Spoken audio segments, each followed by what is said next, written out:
The These seals are image was tight, barely a 400 scratch milk on 'em. cans Maybe stacked in a so, collapsing but hay the metal's barn weak. outside Plainfield, Look here. Wisconsin, rusted so deep in places that a fingernail could push straight through the metal. Some still had their farm names stenciled on the side in flaking paint.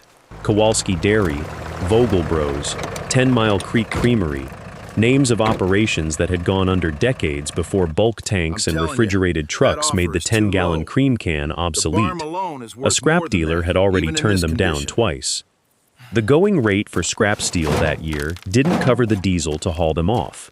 So when Renata Halverson showed up with a folded stack of $20 bills and offered $5 a can for the whole barn, the farmer selling them assumed she hadn't done the math, and said so. She hadn't laughed it off. She'd nodded and said that sounded about right, and started loading.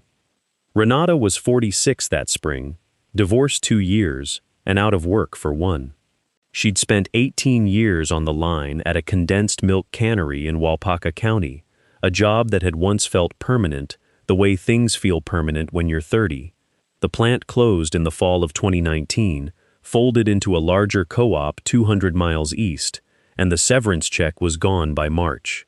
Her ex-husband had kept the truck and most of the tools.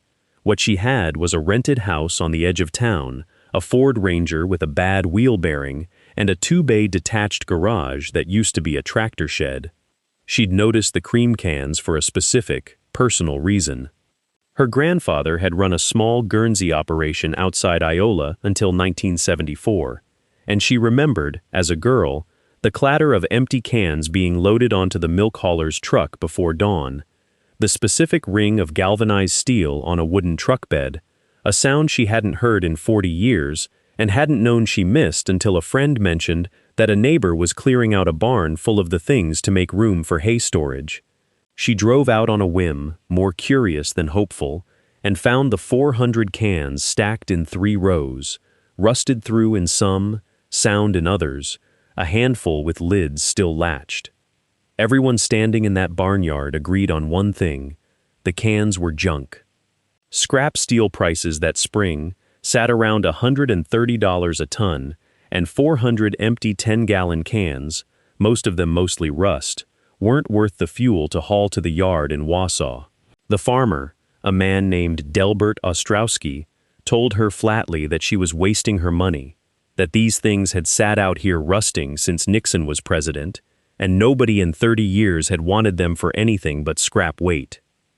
She paid $2,000 for all 400 and drove them home 4 truckloads at a time over the better part of a week, her Ranger's suspension groaning the whole way. She didn't fully know why she was doing it. She had some idea that old farm tin sold at flea markets. She'd seen a rusted can once at an antique mall in Stevens Point, priced at $60. But she had no plan, no buyer, and no idea how to actually get 400 rusted cans from a hay barn into a shape anyone would pay for. What she had was the memory of the sound they made and a stubborn refusal to let something that specific just get crushed into scrap. The learning started badly, the way it usually does when a person mistakes enthusiasm for knowledge. Her first instinct was to strip everything down to bare metal as fast as possible, so she bought a gallon of muriatic acid from the farm supply store and set a can in a plastic tub in the shed, diluted roughly by guesswork rather than by any ratio she'd bothered to look up. Within 4 hours, the acid had eaten clean through a seam near the base that had already been thinned by 70 years of rust, and the bottom fell out of the can entirely, taking the collector value with it. She learned, after the fact, that acid doesn't discriminate between rust and sound metal.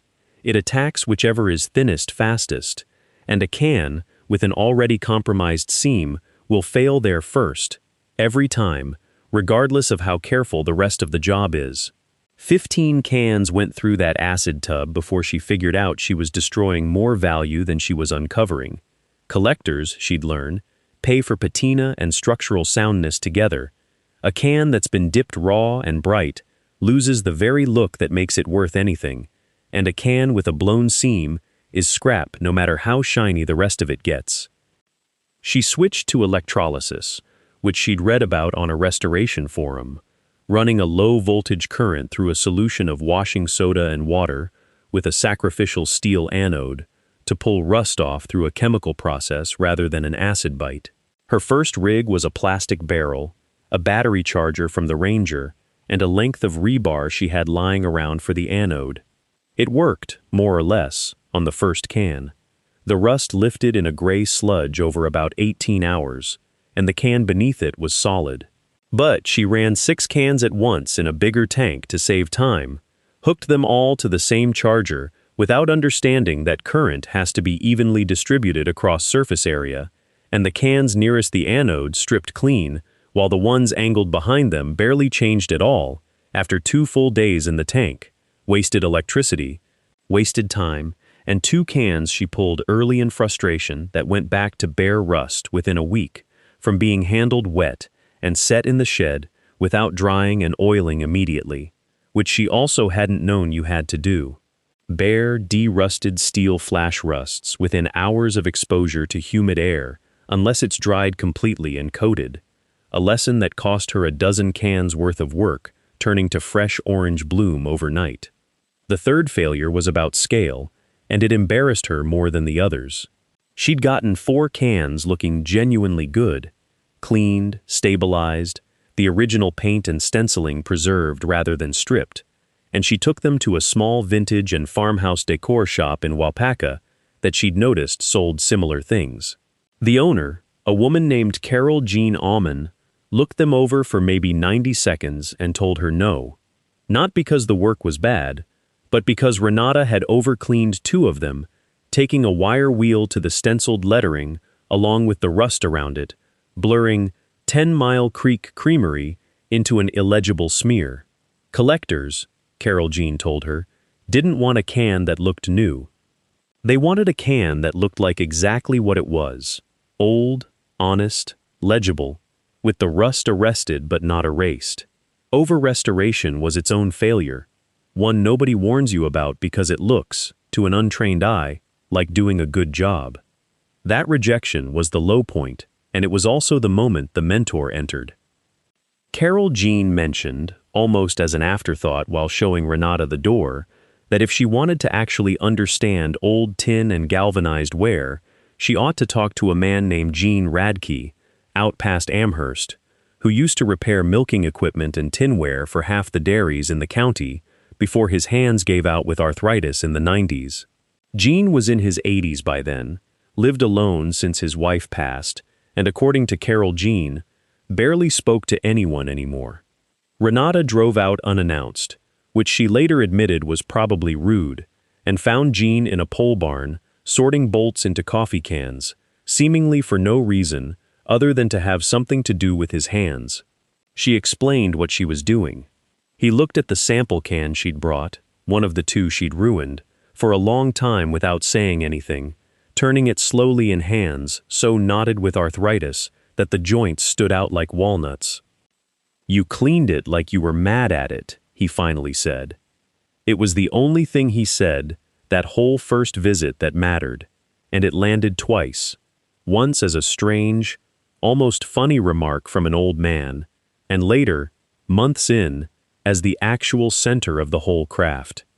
She came back 4 more times that spring, and each visit he gave her something small and exact: how to test a seam for soundness by tapping it and listening for a dead thud instead of a ring, which meant hidden rust between the folded layers of metal. How the galvanizing, the zinc coating, on later cans meant you had to be careful with electrolysis, because stripping zinc released fumes you didn't want to breathe, and because underneath thin zinc, the base steel could be perforated in ways that wouldn't show until you handled the can and it crumbled at the rim. How real cream cans from before about 1940 were often riveted rather than welded at the handle straps, which collectors specifically looked for, and how a repro or a later replacement handle would be welded, flatter, and slightly the wrong gauge if you knew to look. The most useful thing Gene taught her wasn't a fact at all, but a sequence. Assess before you touch anything. Photograph the stenciling while it's still legible under grime, because you can lose 40% of visible lettering to a single careless pass with a wire wheel. Test for structural soundness before deciding how deep to clean, because a can that's going to be sold as a planter can take a more aggressive treatment than one being sold to a serious collector who wants it museum stable. Use hand tools and soft brass brushes on anything with visible stencil work, saving power tools for cans that were scrap grade anyway. Stabilize rust with a converter, a phosphoric acid-based product that turns active rust into a stable black iron phosphate compound, rather than trying to remove every trace of it, because on a can with sentimental or historical value, removing all the rust removed the evidence that the thing was real. She started keeping a logbook after that, 1 line per can, farm name if legible, estimated age based on seam and handle type, condition of galvanizing, treatment used, hours spent. It was the single biggest change she made because it let her stop repeating expensive mistakes on cans she couldn't afford to lose twice. The first sale happened almost by accident, the way first sales in this line of work tend to. Carol Jean, despite turning down the ruined pair, had liked the 2 clean ones enough to mention Renata to a woman shopping in her store who collected old dairy advertising. That woman drove out to the shed, looked over 11 finished cans laid out on a folding table, and bought 3, 1 stenciled Vogelbros for $140, and 2 unmarked but solid ones for $60 apiece. $260 for cans that had cost $15 total to acquire, plus maybe 6 hours of labor each once Renata had gotten faster and more disciplined. It wasn't much money. It was, however, proof. Growth after that was slow and specifically staged, not a single lucky break repeating itself. She started with a card table at the Amherst Farmers Market that June, mixed in among the produce and honey stands, selling finished cans alongside a small hand-lettered sign explaining what they were and where they'd come from, a detail she learned mattered enormously, because buyers paid more for a can when they knew its provenance, a specific farm name and a specific county, rather than a generic vintage milk can. She sold 4 the first Saturday, 7 the second, and by August had a regular customer who bought one every visit to give as gifts. By early fall, Carol Jean's shop was taking finished cans on consignment, 6 at a time, at a 40% commission, which felt steep until Renata did the math and realized the shop's foot traffic moved twice as many cans in a month as she could sell herself at the market in the same span. That was the first chain step, market sales proving there was demand, which gave her the confidence and the small cash reserve to accept a consignment arrangement she wouldn't have trusted a stranger with 6 months earlier. The next chain link came from an unlikely direction. A woman who'd bought a can at the Amherst Market turned out to run a florist and event decor business out of Stevens Point that did rustic-themed weddings, and she asked if Renata could supply a dozen cans, specifically the more rusted, less collector-grade ones, to use as flower vessels for a fall wedding. This was a different market entirely from the collector trade Jean had trained her for. Decor buyers wanted character and rust texture, not historical soundness, and didn't care about stencil legibility at all. Renata realized she had 2 separate product lines sitting in the same barn, museum-grade collector pieces that needed careful, minimal, reversible treatment, and rougher decorator pieces that could take a heavier hand, including things Jean would never have approved of, like spray-sealing active rust under a clear matte coat to lock the look in place without further degrading the metal. That distinction, knowing which can deserved which treatment before starting, became one of the most valuable judgments she made, and one she got wrong at first, treating a decorator order with the same painstaking approach she used for collector cans and losing money on the labor hours. Word moved through that decor connection to 2 more event planners over the winter, and by the following spring, she had a standing wholesale arrangement supplying 20 cans a month, split between 2 garden centers in the Fox Valley that sold rustic planters and yard decor at a wholesale price of $22 each, less than she got from serious collectors, but steady, predictable, and enough to plan around. The real jump came about 14 months in, when a picker who supplied a well-known antiques dealer in Madison found her through the Amherst market and asked whether she had anything with strong, legible original branding.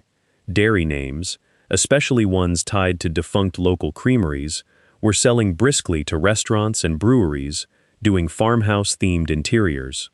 She had, by then, 12 cans from the original 400 that she'd deliberately set aside as her best pieces: strong stenciling, sound seams, original hardware, minimal intervention.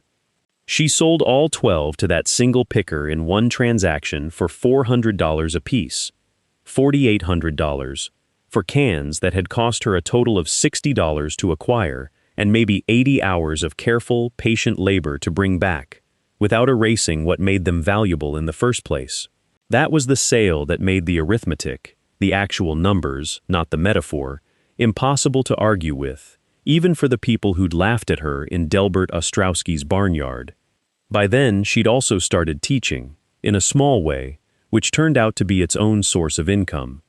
Carol Jean asked her to run a 2-hour demonstration at the shop on basic rust stabilization for people who wanted to fix up their own inherited farm tin rather than sell it, and Renata charged $35 a head for a workshop that filled with 12 people the first time and had a waiting list the second.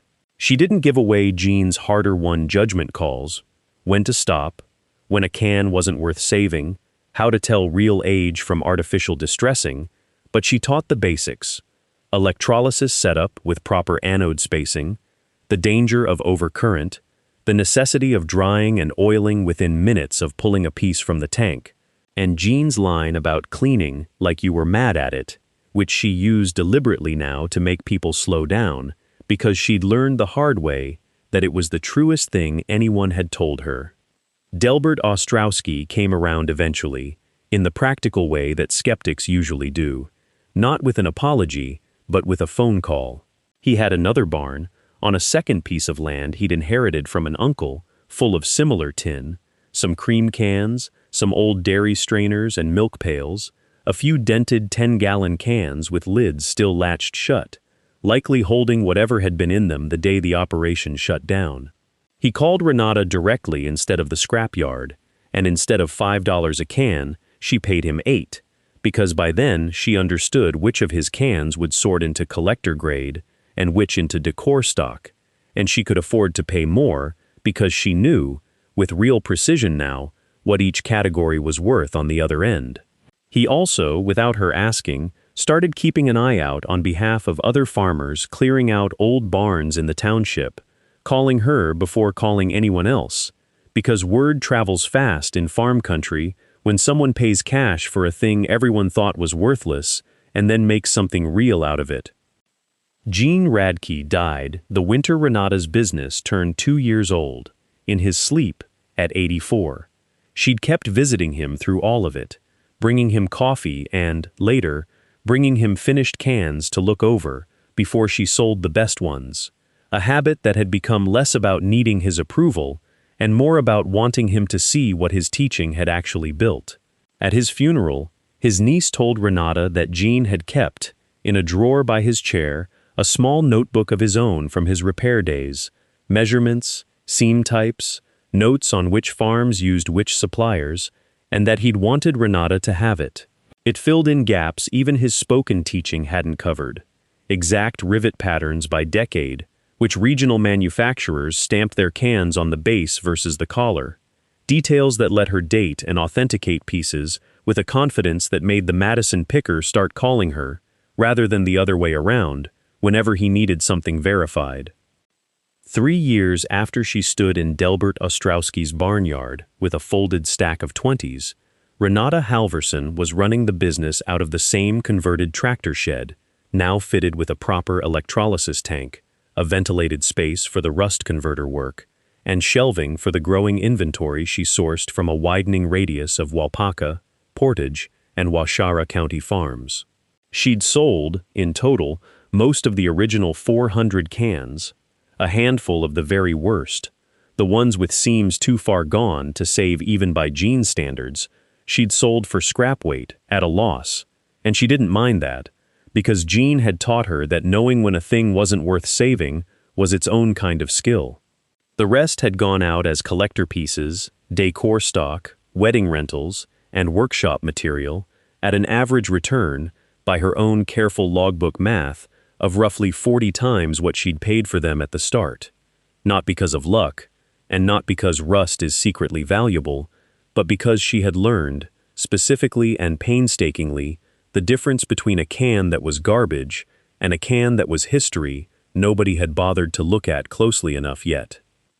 She still kept one can back from that original barnyard lot, unrestored, exactly as it came off Delbert's truck, dented, half-rust, the Vogel Bros stencil barely legible under 70 years of grime. It sat on a shelf by the shed door, not for sale, a reminder of what all 400 of them had looked like the day everyone else agreed they were worthless, and the day she decided, for reasons she still couldn't fully explain, that she wanted to find out for herself. What the logbook didn't capture, because she never thought to write it down, was how much the work had changed the way she moved through the rest of her life. She noticed rust everywhere now, on gutters, on the undercarriage of her Ranger, on the hinges of the shed door, and, instead of seeing decay, she found herself reading it, the way Jean had taught her to read a can.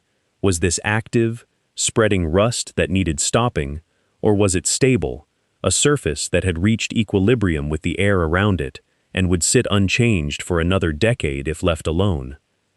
It was a small shift in attention, but it was the kind of thing that told her she'd actually learned a trade, rather than just picked up a hobby that happened to pay. The business itself settled into a rhythm by the third year that she could have described to anyone who asked, which people increasingly did. A local news reporter from the Stevens Point paper drove out that spring after hearing about the sale to the Madison Picker, and the resulting article, headlined, "To Renata's mild embarrassment, local woman turns rusted junk into gold," brought a small wave of inquiries, some useful, most not. A few people wanted her to look at Grandpa's old can in the garage and tell them what it was worth, which she did for free when she had time, partly because it was good advertising, and partly because she remembered what it felt like to be told a thing was worthless by someone who hadn't looked closely. The workshop income grew steadier than she expected. She added a second, more advanced class, proper stencil preservation and dating by rivet pattern, using Jean's notebook as her reference, and charged $60 for it, filling 6 seats every time she ran it through the following winter. A community college in Stevens Point asked if she'd teach a one-night continuing education version, which she did twice, mostly because it amused her to stand in front of a room and hear herself explain zinc fume hazards and current distribution in electrolysis tanks to people taking notes like she was some kind of authority. She supposed by then that she was. She never went back to factory work, and she never particularly missed it, though she was careful, when people asked, not to make the story sound cleaner than it had been. She told them about the 15 cans the acid ruined, about the 2 years of learning to hear the difference between a good seam and a bad one, about the 6 months where the business made less money than her part-time hours at the hardware store that had kept her afloat while the can trade found its feet. She didn't want anyone walking away thinking rust was free money. It wasn't. It was a trade, with real failures and real costs, and a real, specific skill at the center of it, the same as any other. Delbert Ostrowski, for his part, became something like a business partner in the loosest sense, not on paper, but in practice. He'd taken to walking his fence lines and his neighbors' fence lines with a new kind of eye, the same one Renata had developed for rust, spotting old tin in collapsing outbuildings that everyone else drove past without a second look. He never charged her more than a fair price, and she never offered less than one, and between them they'd cleared out, by the 4th spring, 6 more barns across 2 counties, each one another few hundred cans that would otherwise have gone to the scrapyard for a price that wouldn't have covered the fuel. The last thing she did every evening, before locking the shed, was walk past that one unrestored Vogelbros can on its shelf by the door, still exactly as it had come off Delbert's truck 4 years earlier. She never touched it. It wasn't for sale, and it wasn't a project. It was just there to remind her, on the days she needed reminding, that the difference between garbage and history was sometimes nothing more than someone willing to look twice, and then willing to learn, slowly and specifically, and at real cost, what they were actually looking at.